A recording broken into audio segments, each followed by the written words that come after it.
recommend Flammograph if you're telling stories to children. I have really, really enjoyed using Flammograph. That has been, it's one of those things, some people, I don't know, I'm sure there's lots of different ways of doing it. I prefer something that isn't just pumping more media into their face. So I really like how that something like this can be used to connect with them. And pictures are always a good thing. We've used Flammograph for Kids Club for years, and one of the things that we do is every Saturday after I tell a story, then the next Saturday, if they can remember the story from the Saturday before, they get a prize. And that has really helped them to pay attention and to think about the stories. And it's amazing. It's very fascinating the things they remember. Sometimes the things they remember were just not the point. And I'm like, maybe I didn't do a very good job of maybe the point wasn't the point. But it is very interesting, the things they remember and the things they don't. But that is something that has worked well for us. So I live in Sacramento, California, which is a few miles from here and a bit of a different climate from here. When I talk with my parents, I can't believe how much snow you get here. In Sacramento, I've seen flurries 2 times in 16 years. So we rarely get frost. On the flip side, a week ago it was 111 out there. But it's a very dry heat. It'll still go into the 60s at night. So it's more of a desert climate. I've gotten more used to it, and I like it. I get very tired of the humidity in the east. But, I really, though, if there's one thing that disappoints me, it's when people talk about the weather like they would live there just because of that.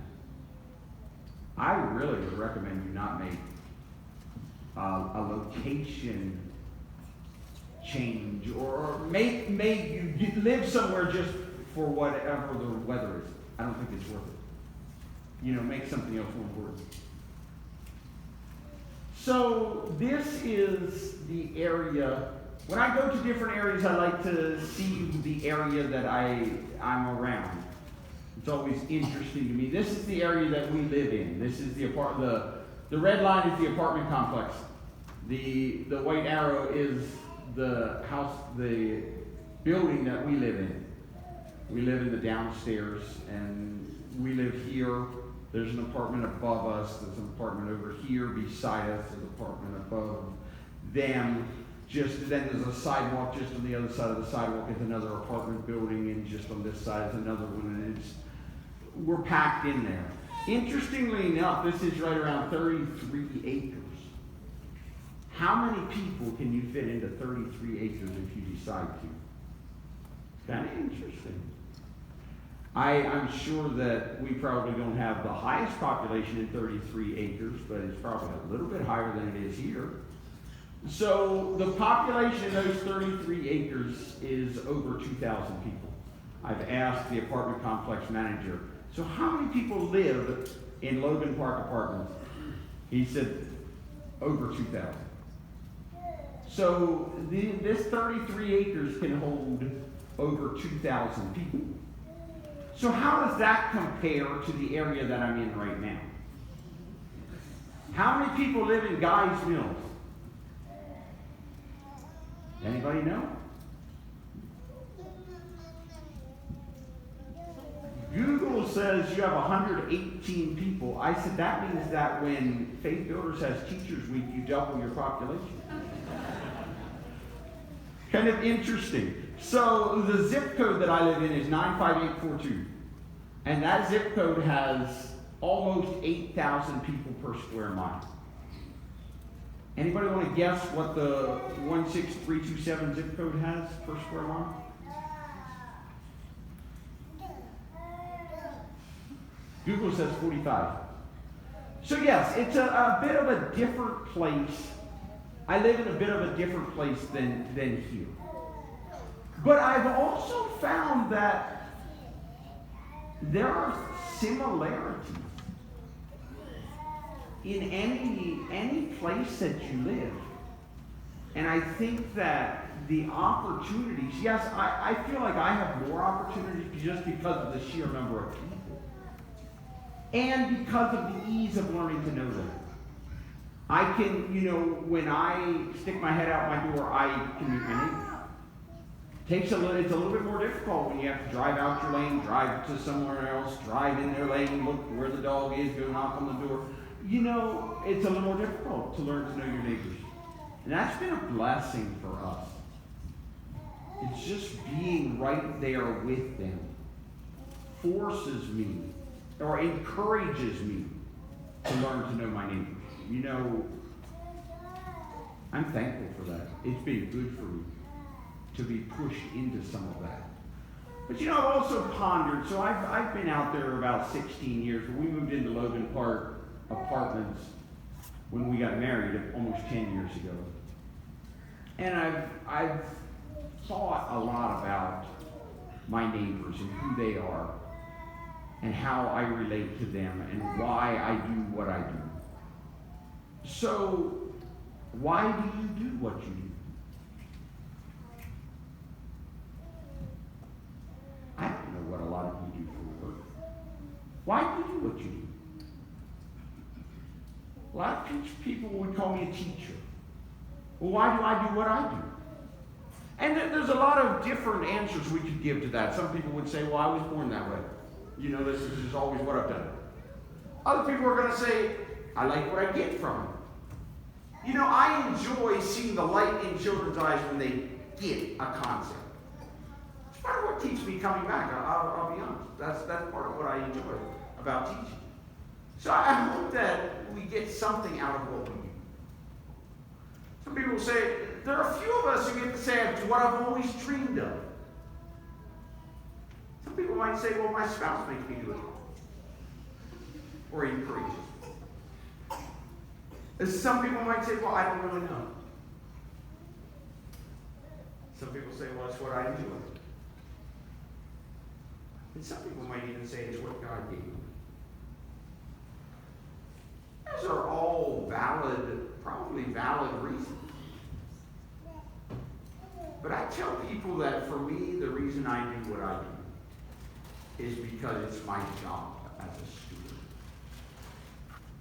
The Bible talks in numerous places about being a steward for God. And I think about it often. In fact, just above my desk in my office, I have this verse on the wall. Moreover, it is required of stewards that they be found faithful. Well, we can look at it and say, well, what are we stewards of? Or are we stewards of anything? I say yes. That's a good part of the reason that I do what I do. Because I believe I am a steward, because I believe God has given me so many things. Things that I didn't choose. God chose for me to be born in the United States. I work with a lot of people from Afghanistan. Do you know how thankful you should be you don't live there right now? And it's getting worse.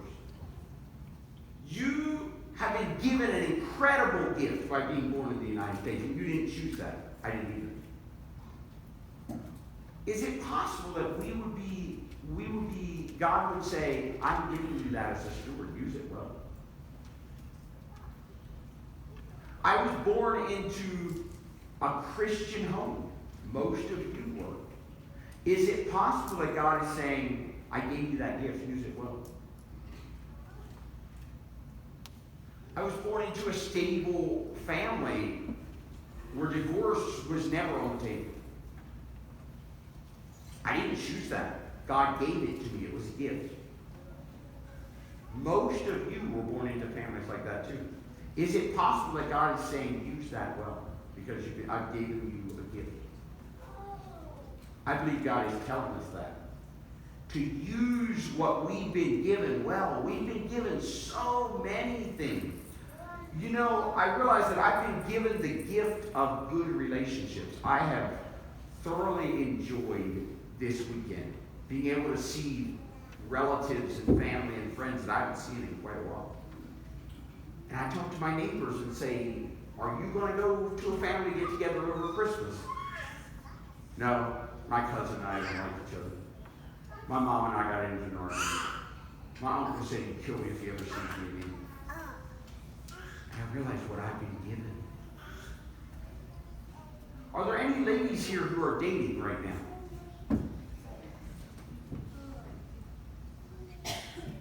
All right, good. So I have a question for you. Is this your boyfriend right beside you? Okay. Question for you. How long have you been dating? 6.5 months. Okay, good. So 6.5 months ago, when you were getting ready to go on your first date, did your mom take you aside and say, now take this pepper spray along just in case? She says no. You can ask my wife if anyone advised her to do that when we went on our first date. You know what? We've been given tremendous relationships. That's something we don't worry about because we've been given a gift of relationship. Something to be so thankful for. Something I've realized because of my neighbors. My neighbors are teaching me these things. What I've been given. When I go to a church service, we sing together. I love that. And it's amazing when you think about it. We don't even have to sing that well. And we can go to a nursing home or, someplace like that and sing, and they're just amazed. How do you do that? No, I understand that. It's a gift. We've been given a talent. I realize that we work on that. But God put us into an environment that helped us learn that. I've been given the gift of a work ethic. I grew up on a dairy farm. I tell people if God can take me to the city, he can take anybody. From a dairy farm, come on. But I'm thankful for what I've learned. I think it's going to look a little different for my children, but I have a goal of teaching them a work ethic. It's important. My neighbors can't believe that I know how to jumpstart their car. I'm like, well, I don't know, I just know how.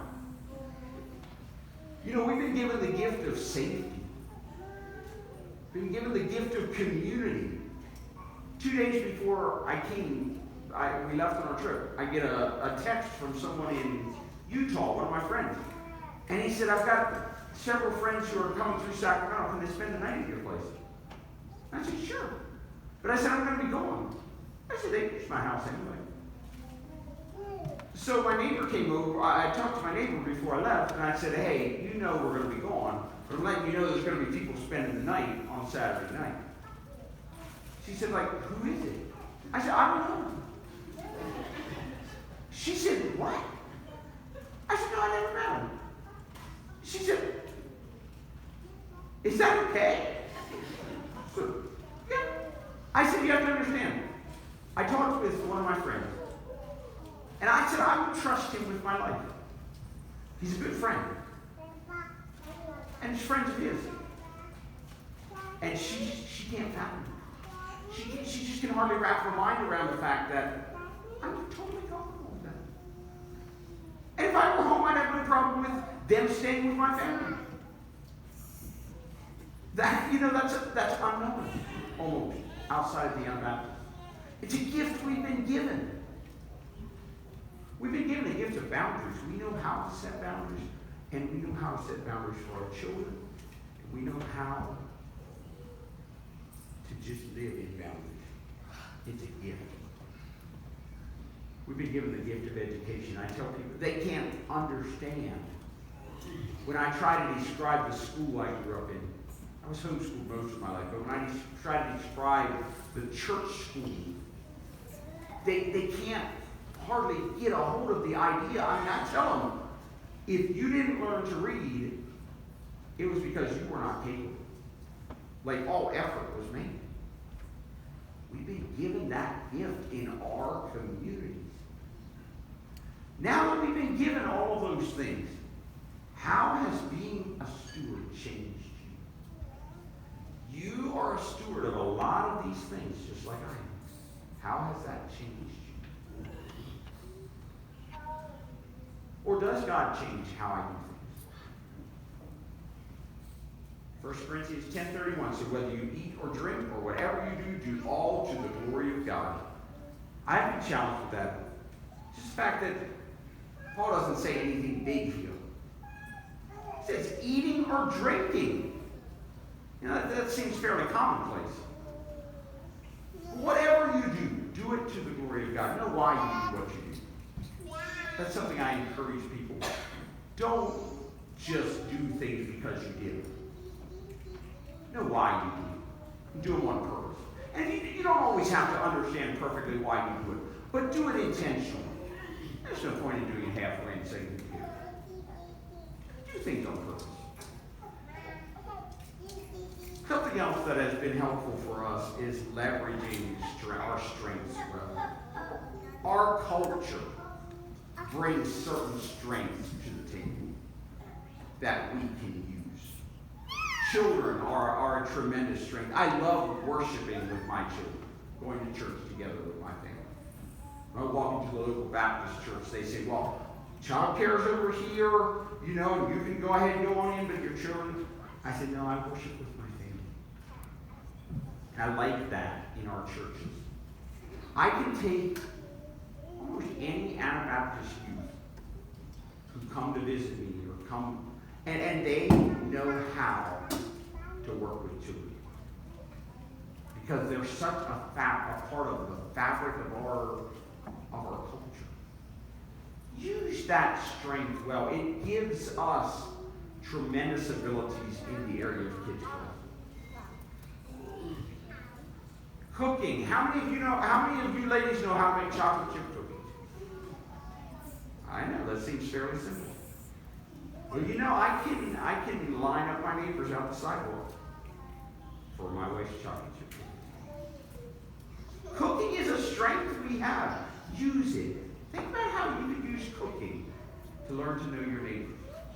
How could you use cooking to impact the community? A lot of us know how to be thrifty. We've been trained to be thrifty. We can live in areas that it's hard for other people to live in because we know how to save money. Use that well. Sewing. There's a reason that people knock on our door and say, Mr. Rosanna, can you sew these things on my biker jacket? Because they assume that she knows how to sew. How can we use sewing in a good way for the kingdom thinking?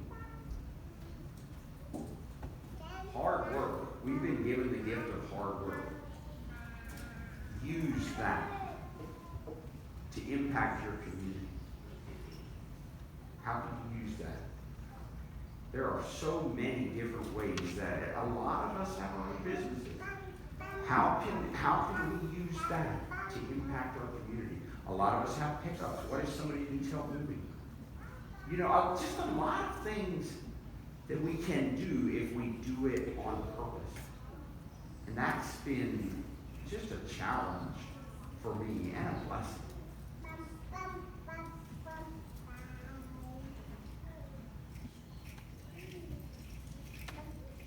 So welcome to Logan Park Apartments, a low-income housing complex in Sacramento with over 2,000 people. Show you a few pictures. We live, the area that we live in is densely populated. Besides the apartment complex we live in, just across the street there's another one, just across this street there's another one. It's all, the people are all over the place. We work with quite a few people, but I don't think we work with anyone that's more than a mile from where we live. It's just, I love the ease of access. You know, we don't have to try to figure out how to bus people or how to, all that stuff. They live right there. So nice. We also live where there's a lot of playgrounds in our apartment complex. Our apartment complex is kind of where the children like to hang out. Because we're the one, we have the most tools and the most play equipment. And so from even neighboring complexes. They come over to hang out in our apartment complex, and you can learn to know. You can at any time just take a gallon of juice down to one of the playgrounds and hang out with the children there. There's always something going on. When we first moved in there, we tried to figure out, we wanted to be good neighbors. And we also, as we started doing more things, we realized we need more accountability. And and so in conjunction with forming a 501c3, you have to have a board. And I tell you, this board has been tremendous for us. I recommend all of you men having a board. It probably won't look exactly like it does for us. But men that you can trust, that you can talk to. That has been a tremendous blessing. We put Ernest on our board, and then lo and behold, he became related. So I'm not sure what that means for some of the others, but it's been interesting. We have appreciated Ernest's knowledge of the city. He really brings some of that to the table. But it's been a real blessing for us. And Byron and Bonnie over here on the right, he's a licensed family and marriage therapist. Brings a tremendous wealth of knowledge about working with people. And he's not actually on the board. We call him our staff grandparents. They just check in with staff, make sure we're doing okay, and have been so available to talk to if we have questions, things like that. We have 2 single girls. Well, I guess Miss Kylie is not single anymore. She just got married about a month ago. So with 2 single girls helping us this past school year, they have been a real blessing to us. We rent this space. This space has been a dream come true for me. For years, I kept saying, eventually we might want to rent space. And when this was available, we spent a long time working on renovations and trying to figure out how to comply with all the government regulations, but it has been just a huge blessing for us. But we never thought that we would be here when we started out here. The first thing we did was when we moved in there, we went over and knocked on our neighbor's door. It was a single mom with 2 children. And we said, would you come over for supper tomorrow evening? I said, yes, we would. It was an African-American family. They came over, and after supper, I asked the children, do you know how to play Monopoly? Yeah. So I said, well, let's play. So we played Monopoly, and then when they left at the end of the evening, I said, so come over tomorrow evening after school if you want to. I was working for Choice Books at the time, and I said, I leave early and get home early. Come knock on the door when you get home from school if you want to. And they did. And then I said, well, more than just 3 of us can play Monopoly. Do you have any friends you like to play? Invite them over. And Rosanna would make popcorn. And I played countless games and for hours on my living room floor, just having fun with my neighbors. And it's amazing. We think adults have a good network. These children. When a few of them find out what's going on, then it's amazing how that spreads. But we had so much fun with these children in our living rooms. And it was just interesting. I learned a lot about them. I'm sure they learned a lot about us. There was one of the girls who would tell her mom every day after she'd get home from school, she'd say, well, I'm going to go over and visit the Pilgrims. She'd come over to our house. And it was funny because it was probably several months later that we invited her and her mom over for dinner. And when her mom came in the door, she said, you're white? I said, what am I supposed to be? She said, I just thought you'd be black like I am. I said, I'll take that as a compliment. But you really, when you open yourself and you open your arms, all of a sudden colors, skin colors, age, gender, just don't matter as much as they do. And it's amazing because it goes both ways. Because now I can talk about a child and Rosanna's like, well, is it black or white? I'm like, I don't know. It doesn't matter anyway, but I just don't know. Because I don't see it anymore. And that's been a blessing for me. Well, after we started doing that, we told some of the children, we said, we want you to come over. This was before we had any children over. So you can ask Rosanna for stories. She played so many games with them out on the sidewalk, and we just had a great time with the neighborhood children. It was a lot of fun. And so after we did that for a while, we said, we want to start doing something. We want a way of telling Bible stories. What if we could figure out a way of doing that? So we said, we want you're welcome to come visit us anytime. But on Saturdays, come over at 3 o'clock, and we want to tell Bible stories. We're going to have a craft project and tell Bible stories. And so they did. And the first time we made cars and tractors out of candy. So Larry here now is my salesman. Because when he walks down the sidewalk, the first person that sees him says, where'd you get that? I want one. What's this doing there? Well, how do I get one? You're gonna knock at the door. So there you go. And how many people can you fit in a one-bedroom apartment? I don't know, but there is a limit. After a while, we started saying, this isn't going to work forever. The last time we had kids club in our apartment, we made rice dolls using socks, putting rice in socks. And I picked up rice in my house for a long time after. But we just had a lot of fun with those children. And we have a community building in our apartment complex that I had learned to know the pastor who ran the ministry there. And so I just picked up the phone and called her and explained what we do and said, any chance that we could use the community building? Well, she said, of course. This is exactly what it's for. You come down tomorrow and I'll give you keys. And you can sign 2 forms, and you'll be on our insurance, and you can do whatever you want on Saturday afternoons. And I tell you, that was a tremendous blessing from God. In California, sometimes it feels like red tape just holds the world together. And it was so simple. The next day, I went down and met with Pastor Joy and signed the form. She gave me keys, and until COVID hit, we have used this building. It's been such a blessing.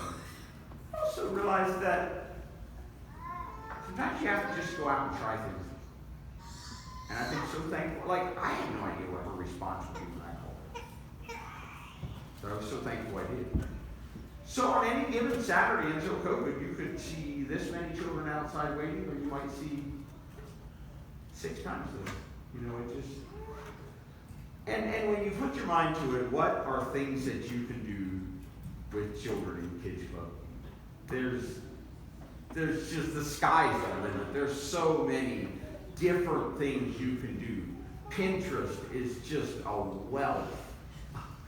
Yes, you use Pinterest too.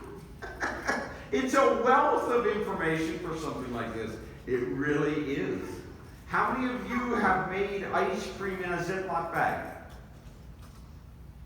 Oh, come on. This needs to be on your bucket list. You need to do this before you die.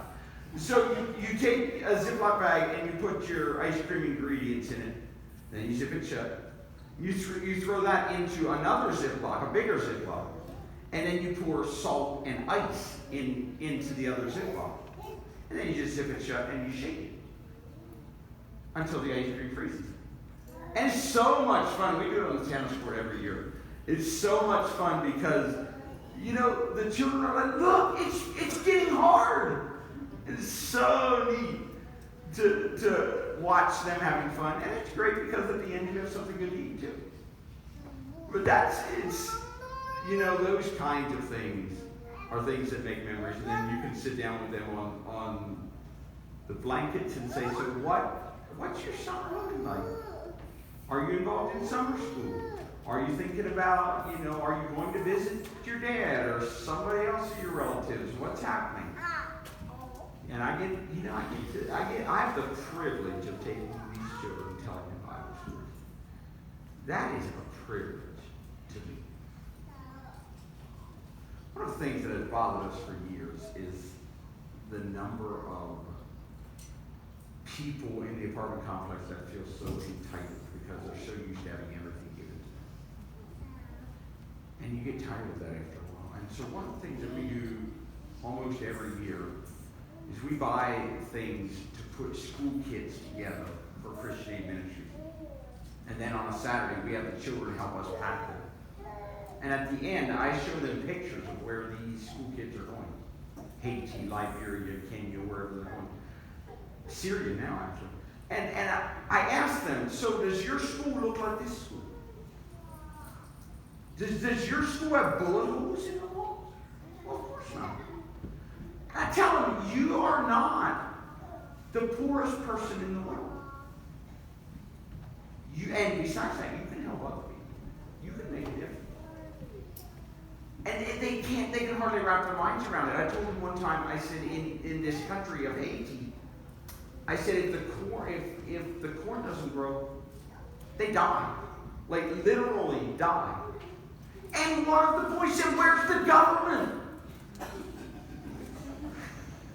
I said, well, either the government doesn't care, or they can't help.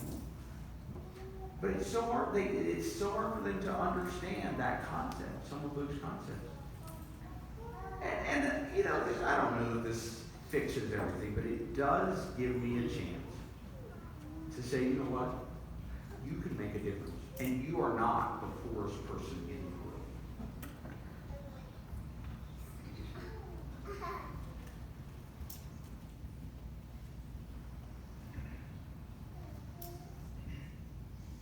Every week after the Bible story, after the craft project and the Bible story, we have a snack together. It's another good time of sitting down with them. And then we have them come to us and tell us the story from last week. And it's always interesting to hear their versions of what happened. Well, something else that we bring, another strength that we bring from our culture is gardening. How many of you have gardens at your house? See, look at that. Almost all of you. Here several years ago, I guess about 5 years ago probably, I got a phone call from the director of the Life Center where we do Kids Club. And she said, do you know how to garden? Well, I said, I grew up, like, my parents had a garden. I know something about it. She said, we were talking about you. You seem like the kind of people who know how to garden. She said, the apartment complex manager wants someone to do a community garden. Would you go talk to him? So I walked down to the office and said, so what's this say about a garden? He said, I will pay for anything you need, up to $1,000, if you would do a garden for me. He said, I couldn't. Life Matters doesn't have anybody in the organization that knows how to garden. He said, for years I dreamed of having a garden and could never find someone who knew how to garden. So we've done a garden for the last quite a few years. It's another thing that leverages your strength. And this just kind of fell into our lap. But it's been so fascinating and a lot of fun for the community, a lot of fun for us. I had to learn a lot about drip irrigation and all of that stuff. I told one of my friends after I agreed to do the garden, I called him and said, Thomas, you're going to have to teach me how to do a garden in California. I said, in Maryland, we prayed for rain. Well, he said, praying is a great idea, but he said, you might want to do a little bit more than that out here. So I learned how to do irrigation. And I tell you, I get real joy out of a nice, I know this isn't anywhere close to the size of your cornfield, I do get there. To me, there's just something about a nice field of corn that is just beautiful. It's a lot of fun to get the community involved. Every year at the end of the garden, we have a party for the community. It's a good way of having fun together, and then after we're done serving food, they're welcome, we just strip the garden. Anything that's left, have at it, and flowers, and it's a lot of fun. Well, something you're starting to realize is that the things we do have really been because we have taken the opportunities God gave to us. Soon after Rosanna and I got married, we prayed specifically that we told God we want to be available, especially in our community. And I think God took that more seriously than we did, maybe. It's been amazing the opportunities that have come. So when we started having children of our own, we realized we're going to have to make a few changes. Like, we can't live with these children in our house all the time, constantly. And we started having kids club at the Life Center. So I told them, I said, we still want you to come over to our house. But I said, you're probably not going to be able to come inside all the time. That's just the way it is. So I said, when you come to my house, you knock on my door and ask me if I have any fruit. And if I have fruit, I will give you fruit. And so they did. And I started giving out fruit. Eventually, we put a doorbell over here on our patio. And if they come and ring the doorbell, Rosanna and I will go out and say, so today we have bananas and oranges and apples. Which one would you like? And they tell us.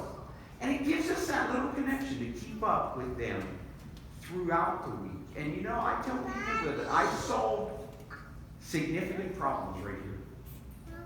Those of you that have taught school or been involved with children, you know that when you get into a situation where somebody's misbehaving, you're running into a problem. Well, he's upset, I might be a little upset, and all his peers are gathered around to see what's going to happen. And it's a little hard to come to a good conclusion. But when I can about 2 days later, when he comes over for fruit by himself, then I can pull him aside and say, so, Joe, what do you wish I would do different? I want to be your friend. How are we going to do this? What are things that you could maybe change? And I get to solve some things at my doorbell when I'm one-on-one that are a little harder to solve in a group. It's been a real blessing for us. And my dear little doorbell probably gets as much use sometimes in a day as a lot of them do with you. It just varies a lot. We've served up to 150 people in a day, or as low as 10. Weather makes a big difference. COVID has made a big difference. It's been interesting. But I no longer go to the store and buy small quantities. You want to make it worth it while you're getting it. We talked about how cooking is something that our culture has given us. So we had some girls who came over and said, Miss Rosanna, you just make the best food. Would you teach us how? Well, you get to do a lot of things when you're talking about a cooking class. You can fix things like this and say, is this a balanced diet? She says, no. Why not? Too much sugar. Too much? Yeah, probably so. Well, then you can say, okay, what should be different? What would be different? And while you're at it, what colors would look nice together? And then you can say, okay, here. Now show me what it would look like in real life. You can teach so many things in a cooking class besides just how to cook. My wife is the master. And it's a lot of fun. At the end of the cooking class, they have to come to our house and prepare a recipe on their own. And you know what the good thing is? I get to taste test it. And it's a lot of fun. And we have every year at the end, we have a banquet for the girls and invite their parents. And it gives me the opportunity to sit down with some of these parents and say, you know, your daughter made this. Praise her for it. And ask her to do it tomorrow at your house. And if you need 2 cups of flour, come over, ring my doorbell. I'll help you out. Well, you can imagine at the end of a cooking class, they're going to come back and say, so Miss Rosetta, what else do you know how to do?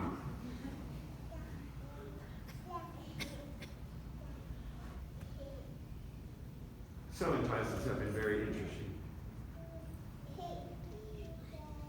You know, you should all of us guys should at some point have the opportunity to teach this young man how to pound the nail. It's harder than you think.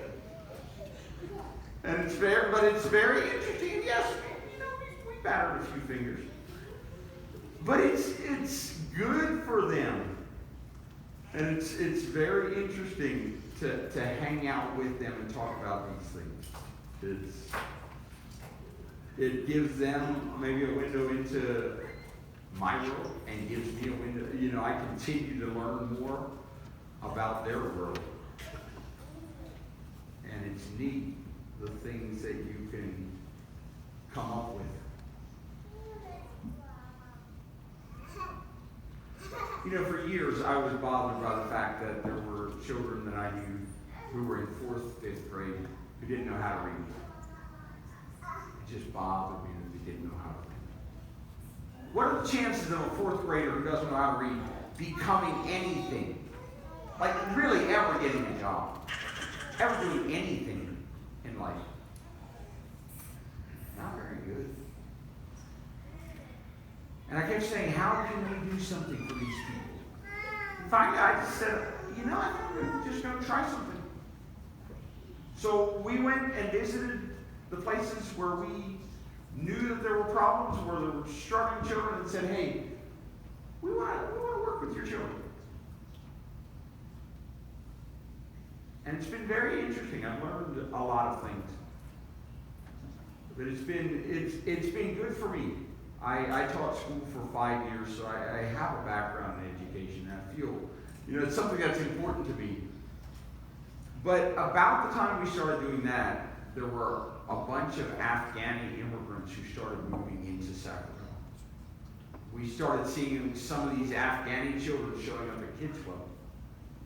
We soon learned that, you know, they're struggling to learn the language. So we talked with some of the parents and said, what about helping some of them? We realized that with some of these, you can actually hold classes rather than, you know, if they're all over the map, you always have to work with a one-on-one. Well, some of these immigrants are at a lot the same place in their struggle. And they need help. They're struggling. They get thrown straight into public school in whatever grade they belong in by their age. And there you go. And, you know, imagine if that happens to you when you move to choose a country that has a different language than you want to speak.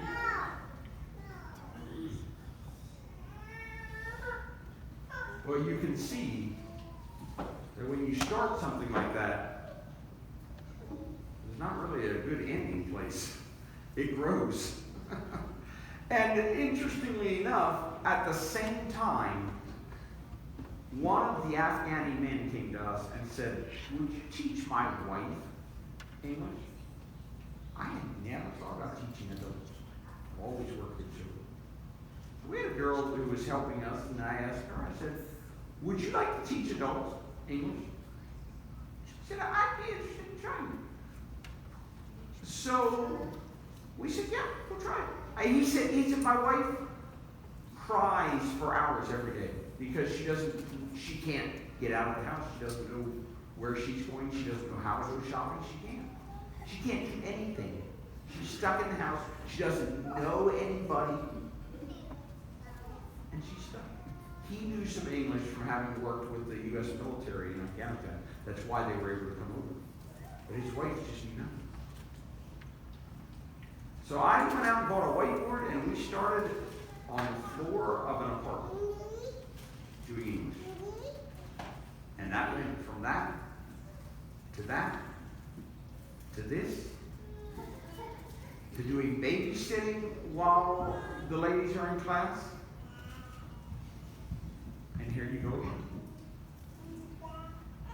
And we started to realize that we've been here long enough that we're getting over the hump. Rather than continuing to look for opportunities, we're going to have to start saying, whoa, now slow down just a little bit. Because the opportunities are just endless when you are persistent and make yourself available. Bible classes. Every Wednesday afternoon we hold a Bible class for children aged 9 and up. And that's been very interesting to discuss Bible stories, but also real issues that they're facing. It's been very interesting. I've learned a lot. I hope I've taught them a few things. Adult Bible study. Every Sunday afternoon we have a group of people who come. It's small. We don't have a lot of people. We don't really want a lot of people.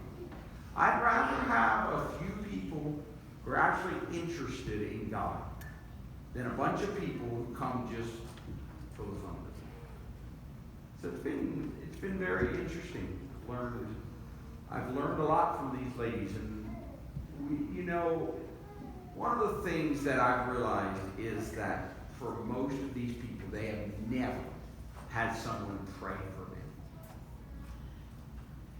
And if you say, may I pray for you? I understand what you're talking about. I want to pray about that. They just don't know how to do it. Like they almost don't know what to do. They're glad to have you pray for them. But they just get all emotional and tears in their eyes. And they just... And that is something that we can offer. It's extremely rare for us to find someone who says, no, I'd rather be prayed.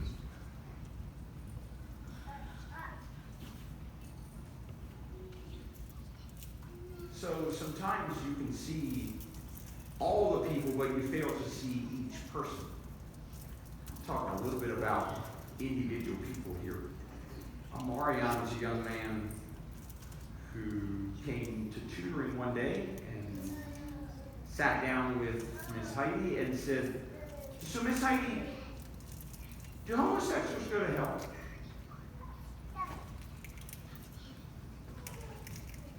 Well, what do you think? Do homosexuals go to hell? Yeah, we believe they do. But I don't believe they have to. And so I've got, we have the opportunity to talk with Amarian and say, Amarian, yes, it's wrong. But that doesn't mean your mom has to go to hell because she is in a lesbian relationship. Because God loves her. And God loves you. And God wants her to change. And God gives a way for her to change and to be forgiven. But imagine the weight that Amarian carries when he thinks about some of these things. It's hard for us to deal with some of that. When Kyrie comes, you can guess that food ranks fairly high in his life. And for years, I gave him a hard time about his talent shirt. I said, Kyrie, that thing's just about too big. You're just about outgrowing this thing. I said, I like this shirt, but it's about time to retire it. And then he loved me when he came around with his yellow shirt. And I said, Kyrie, I like this one even better. But it's very interesting. His mom was in a car accident and is in a wheelchair.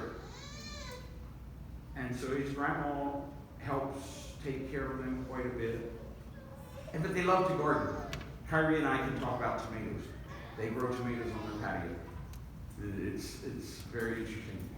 Jada, I had the privilege of tutoring this young girl for a while. Well, she's 18 now. She just graduated from high school not long ago. I was so proud of her. You know, this is a very interesting story. Jada's a girl who lived in Logan Park with her mom and then moved back to the Carolinas with her mom.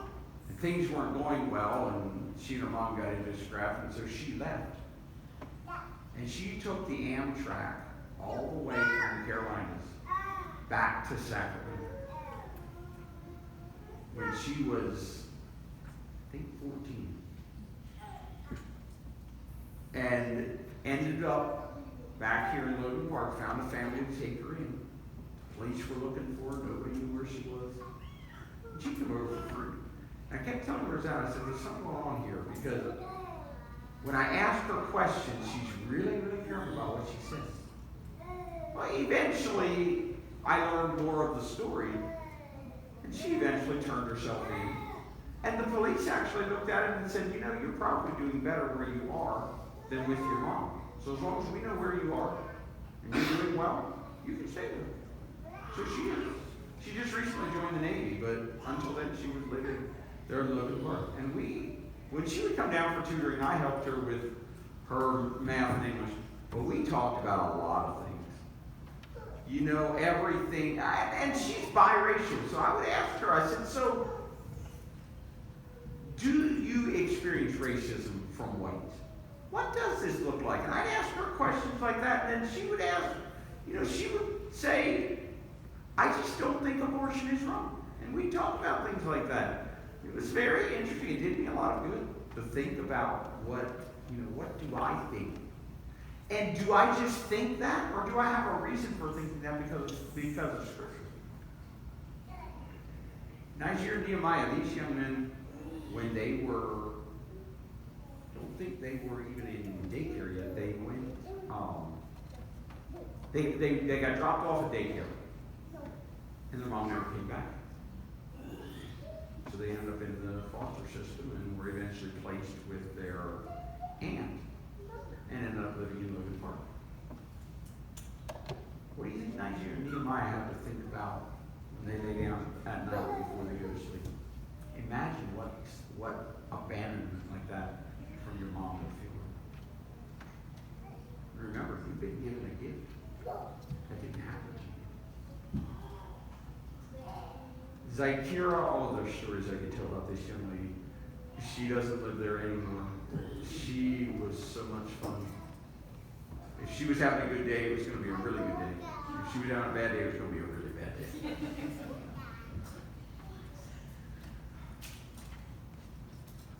Here's someone from Afghanistan. When I asked him, hey, how are your parents doing? It's not safe. I said, is there anything we can do to help them? No. You know, the situation in Afghanistan continues to get worse. They're pulling the troops out again. And, you know, we can't fathom what 20 years of fighting in a country does to the country. I was talking about electricity in one of my English classes, and all of a sudden, several of the guys just really started, they were talking, and they were talking in Farsi, and I said, what's going on? They said, why do you have electricity everywhere in your country? And we're lucky if we have it in one city in our country, in the city of Kabul, the capital. I said, it's infrastructure for us. But I said, you have to understand, we have really, since 1850, we have not had a war on our soil. Since the Civil War. It's a long time. We've been so blessed. I just, you know, I feel sorry for these people. And especially for the ones that are still in Afghanistan.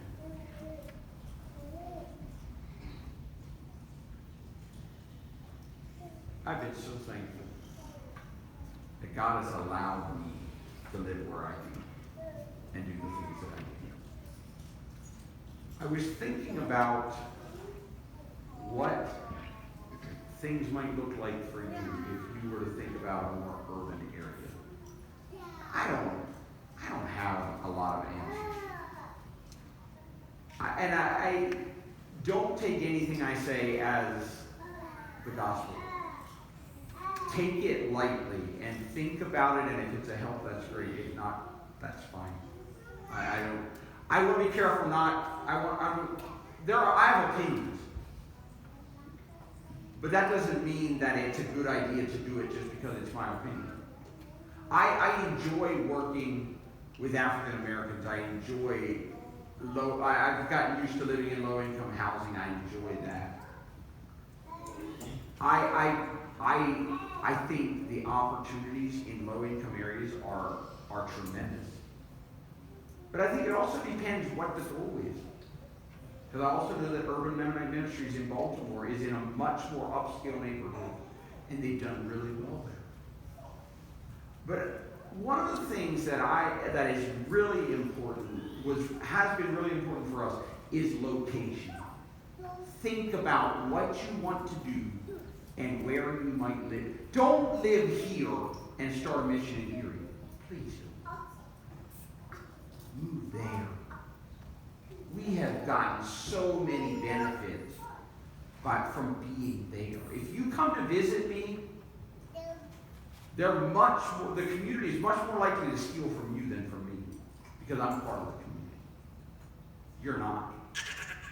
We've reaped so many benefits from learning to know people that we now have relationships with, and they encourage us.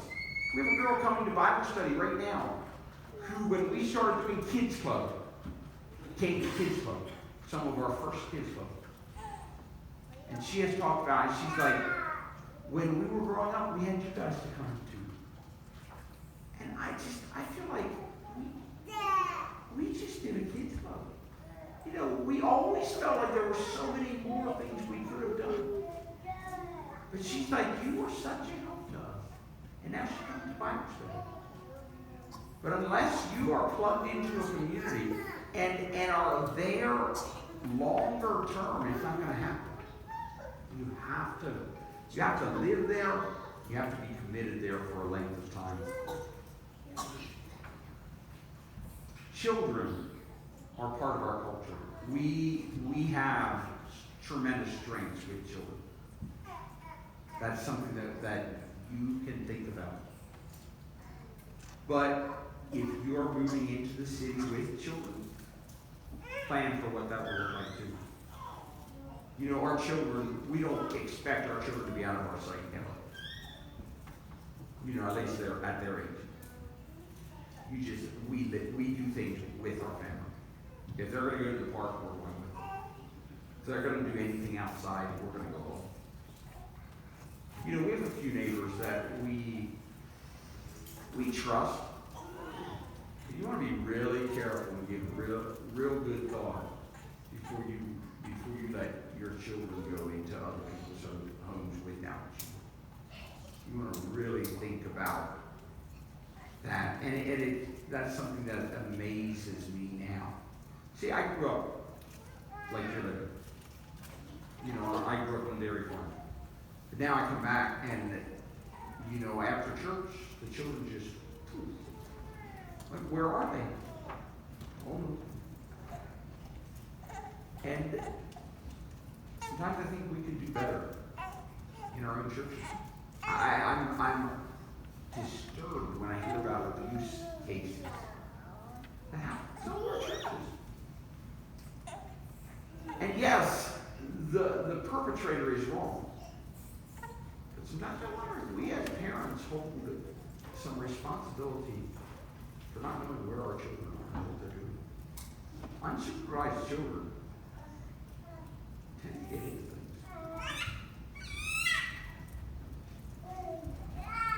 One of the things that Rosanna and I have worked on and continue to work on, and I'm far from perfect in, is a thankful attitude. You know, we've had, I can tell you all the good things, I can tell you all the bad things. Which one do you want to hear? You know, we've had neighbors who, we moved, within the first year, we moved twice because of neighbors who hated us because of all the children that were coming around. We have to decide, what do we do? We weren't necessarily in the wrong. We didn't have to move. But we moved to try to keep the peace and to try to be friends with these people. Those are things that you're going to run into. It's never as perfect as you wish it were. But learning to be thankful is a tremendous asset in anything we do. So those are some suggestions I would have. I don't know how helpful that is. But do it. Don't just talk about it. You've been given too much. You know, in the story of, when Jesus tells the story of the talents and the king, he basically said, you can take your talents and bury them, or you can take them and invest them. And we know that Jesus highly recommends investing them. Do it. Just do it.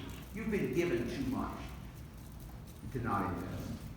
Go out and invest in your community. If you know of people who would be interested in teaching English, or if you yourself would be interested in teaching English, please come talk to us. We are looking for 2 teachers for this coming school term. I don't like the situation I'm in. The number of immigrants is just amazing, and it's continuing to this day, and I expect it to continue for a while. The opportunities are just incredible, and we continue to have to say what makes sense, what's a good idea, what isn't. So if you know of people, especially ladies, who you think would be cut out for this kind of thing, talk to us, talk to Rosanna, all right? Are there questions I can answer?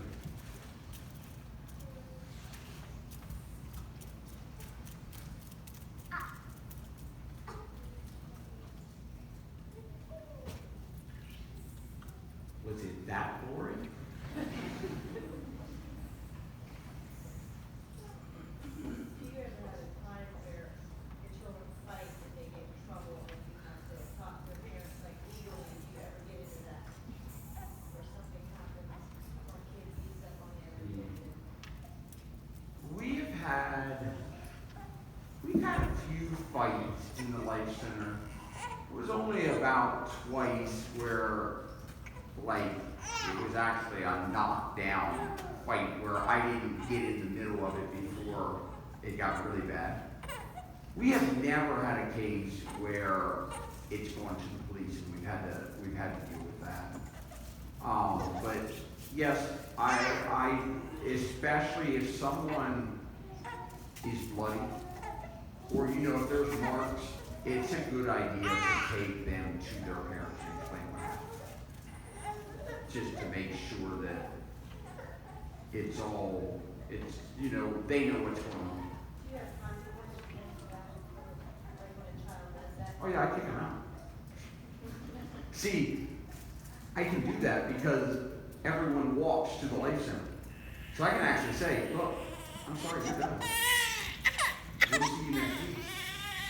If they won't go, then we have a nice procession to talk to mom. And we do.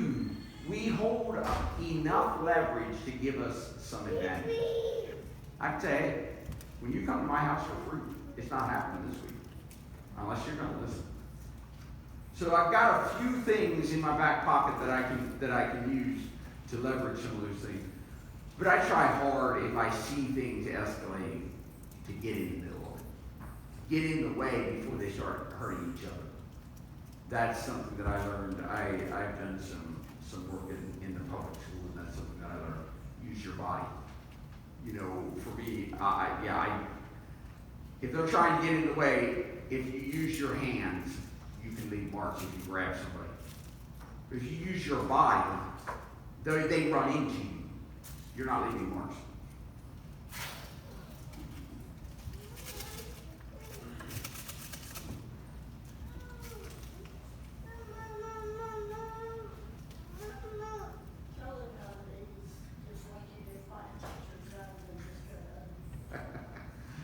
So here, 2 months ago.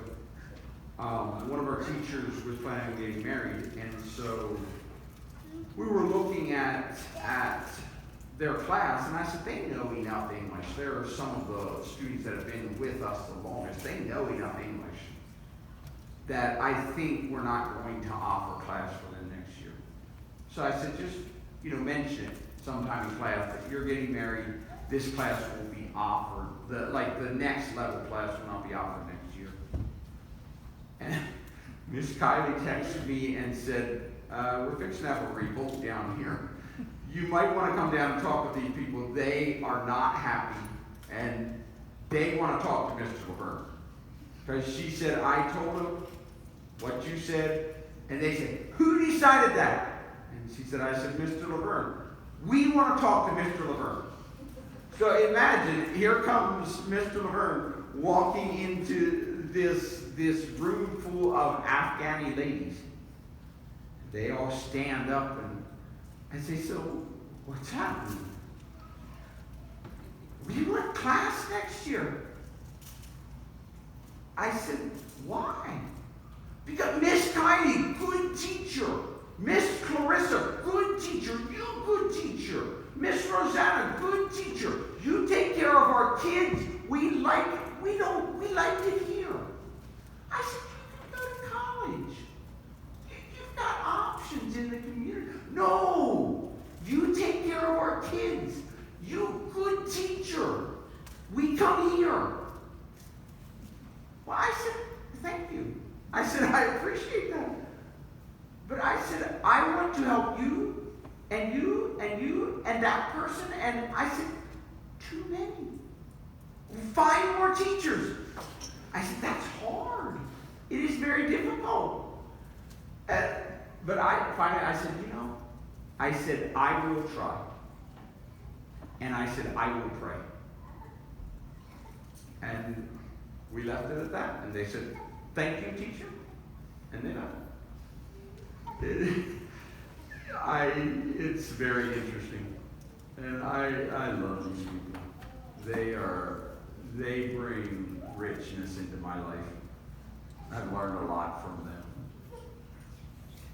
It is hard to find teachers. Yeah, and I know I'm not the only one saying that. We've got lots of schools represented in a lot of different places that are saying the same thing.